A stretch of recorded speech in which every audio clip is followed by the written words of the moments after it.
sejam todos muito bem-vindos ao Som da Ciência, o podcast da Sociedade Brasileira para o Progresso da Ciência, SBPC. Eu sou Janes Rocha, jornalista da SBPC.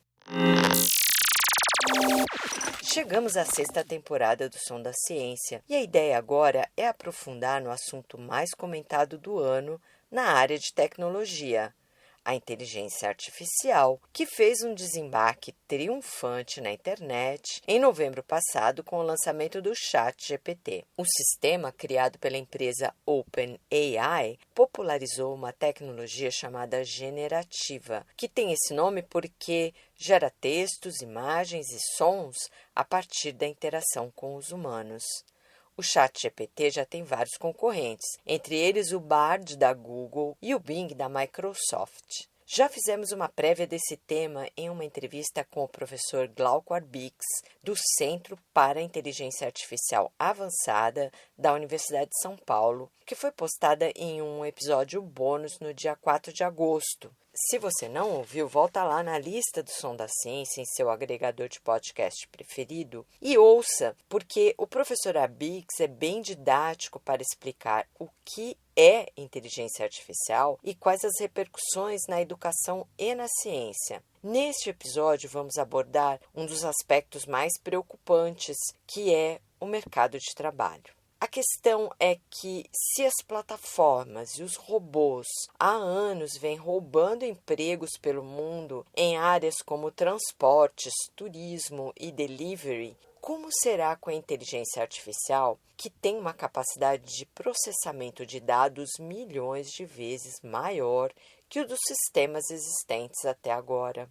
Para refletir sobre esse assunto, vamos ouvir um pesquisador especializado nesse campo de estudos, o Edemilson Paraná, que é professor de Ciências Sociais da LUT University, da Finlândia, e do Programa de Pós-Graduação em Sociologia da Universidade Federal do Ceará.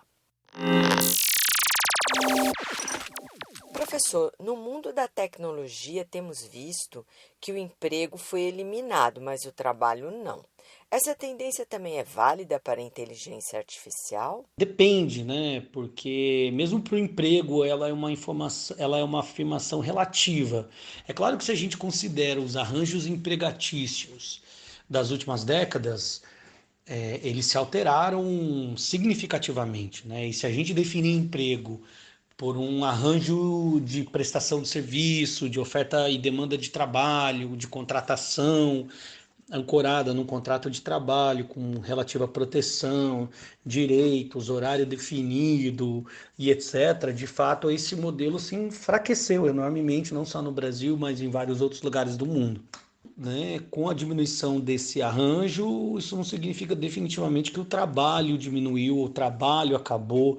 Claro que isso está ligado a um conjunto de várias mudanças, né? Dentre as quais o desenvolvimento tecnológico, a última revolução industrial, a terceira, relativa ao desenvolvimento das tecnologias da informação e da computação, da telefonia móvel, da comunicação via satélite, do computador pessoal e da internet.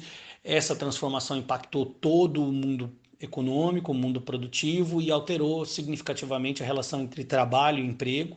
Se a gente entende assim essa transformação, a observação é sim válida para o mundo da inteligência artificial. De vez em quando aparece na imprensa algum estudo ou pesquisa apontando empregos que serão destruídos por robôs e outros que não serão. Qual dessas previsões o senhor acha mais plausível? Isso tudo é muito difícil, eu acho que essas previsões elas são muito frágeis, elas são muito limitadas, como qualquer previsão do futuro, porque elas tentam reduzir, simplificar dinâmicas e processos sociais para poder medi-los quantitativamente, né? Essas transformações elas são multidimensionais, elas são multifatoriais, elas são atravessadas de novo por regulações que não existem e que podem aparecer, elas são atravessadas por decisões políticas que ainda não foram tomadas, mas que podem vir a ser implementadas, elas são atravessadas por resistências e ações sociais que não aconteceram, mas que podem vir a acontecer. Então eu acho que a gente precisa receber essas previsões com muita cautela. Dito isso, um ceticismo em relação à plausibilidade desses diagnósticos, acho que eles cumprem um papel importante de nos alertar para algumas tendências. Uma delas é que, de fato, a IA, essas tecnologias, elas economizam trabalho. O desenvolvimento tecnológico do capitalismo é feito para economizar trabalho, né? Esse é um dos elementos estruturantes da existência social da tecnologia no capitalismo, né? Então, sim, elas vão destruir empregos, elas vão acabar com certas tarefas, com certas funções. Até agora, o que temos visto é a precarização crescente do trabalho humano à medida que as plataformas tecnológicas avançam na oferta de serviços. O que esperar daqui em diante? Qual a tendência, na sua opinião? Isso sempre aconteceu, né, em todas as revoluções industriais, ao longo de todo o processo de desenvolvimento tecnológico. Aconteceu, sei lá, na Revolução Agrícola, aconteceu na Revolução Industrial mais tarde, né, no século XX, aconteceu com uma massiva migração do campo para a cidade, e uma destruição dos empregos rurais. Aconteceu lá atrás, antes, né, com a Revolução Industrial, a mecanização do campo, a mecanização do processo produtivo. Né, isso tudo reconfigura, né, e a relação entre trabalho e produção, e tecnologia e formas produtivas e, claro, né, destrói postos de trabalho. Né, isso sempre aconteceu. A questão é saber se novos postos de trabalho consequente com essa destruição aparecem, e quais, e onde, e quando, e como. Essa é uma questão que é muito difícil responder, mas que é fundamental a gente se debruçar sobre.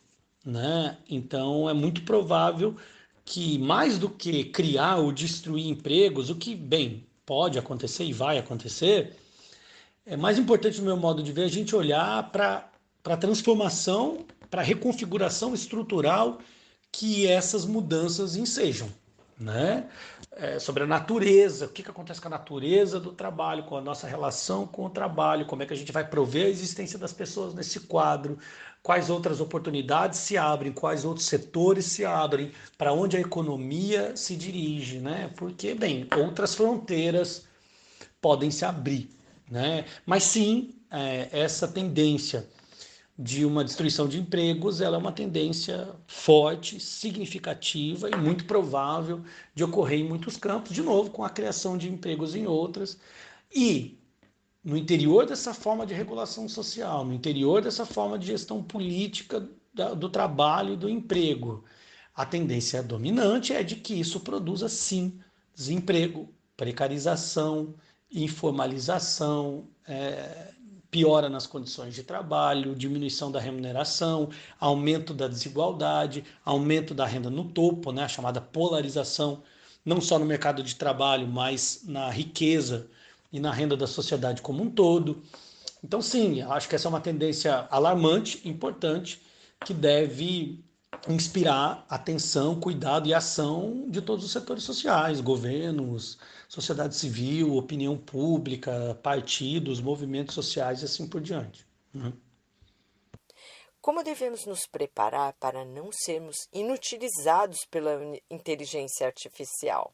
Bem, há muitas formas de responder essa pergunta. A primeira e a mais comum delas é dizer: as pessoas têm que investir em treinamento, né?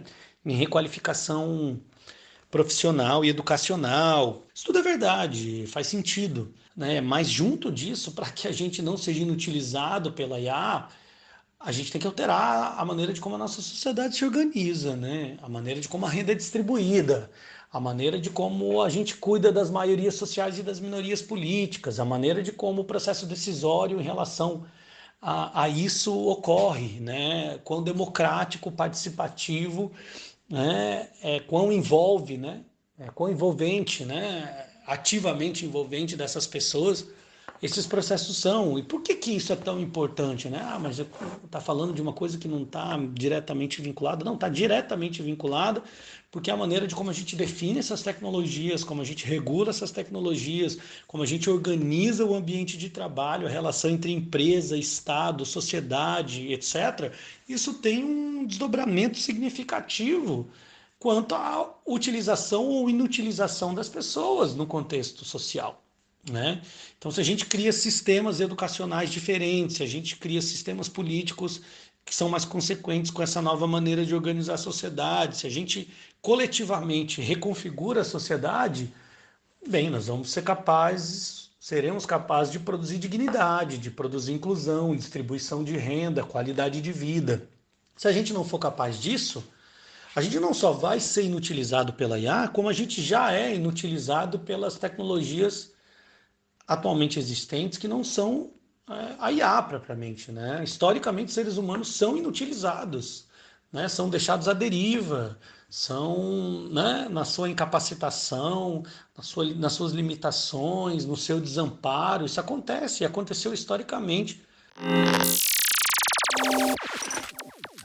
Se você quer saber mais sobre inteligência artificial, leia a edição 804 do Jornal da Ciência Especial, inteiramente dedicado ao assunto. Você vai entender o que é e de onde surgiu a inteligência artificial. Tem entrevistas que trazem a visão de especialistas e pesquisadores no uso da tecnologia nos campos da saúde, educação e pesquisa científica. Tem um papo exclusivo com a coordenadora do Comitê Gestor da Internet, Renata Miele, a primeira mulher a assumir o posto em 28 anos de existência do órgão. Tem ainda um artigo muito interessante sobre o papel das ciências sociais na governança dos algoritmos, assinado por 3 dos mais importantes pesquisadores brasileiros na área, os professores Virgílio Almeida, Ricardo Fabrino Mendonça e Fernando Filgueiras.